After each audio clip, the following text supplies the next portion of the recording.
ಇನ್ನು ಕರ್ಕರಾಶಿಯ ವಿಚಾರವನ್ನು ಹೇಳುವ.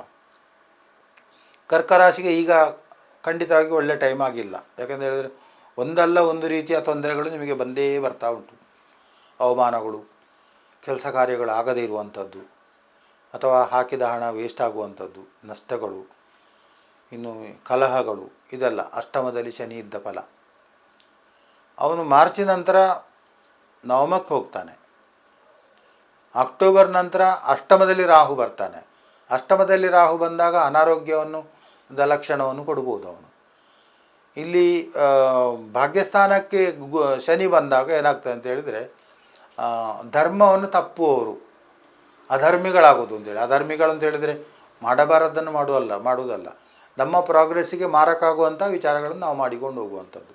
ಆವಾಗಲೂ ಕೂಡ ಆಲ್ಟ್ ಆ್ಯಂಡ್ ಪ್ರೊಸೀಡ್, ಸ್ವಲ್ಪ ಅದನ್ನು ವಿಮರ್ಶೆ ಮಾಡಿಕೊಂಡು ಹೇಗೆ ಹೋಗಬೇಕು ಅಂತ ಹೇಳುವಂಥದ್ದು.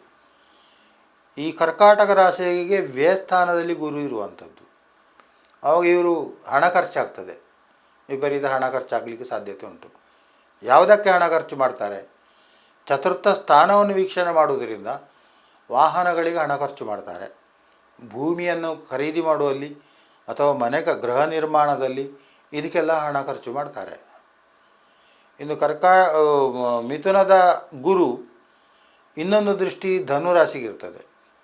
ಕರ್ಕಾಟಕಕ್ಕೆ ಷಷ್ಠ ಸ್ಥಾನ ಧನುರಾಶಿ ಆಗ್ತದೆ. ಆರೋಗ್ಯದ ವಿಚಾರದಲ್ಲಿಯೂ ಕೂಡ ಹಣ ಖರ್ಚಾಗಬಹುದು, ಅಥವಾ ಯಾವುದೋ ವಿಪರೀತ ಬಡ್ಡಿ ಕಟ್ಟುವಂಥದ್ದು, ಸಾಲ ಏನಾದರೂ ಮಾಡಿದಿದ್ದರೆ ಅದಕ್ಕೂ ಕೂಡ ಅವರ ಒತ್ತಡ ಜಾಸ್ತಿಯಾಗಿ ಅಲ್ಲಿಯೂ ಕೂಡ ನಷ್ಟಗಳು ಬರುವಂಥ ಸಾಧ್ಯತೆ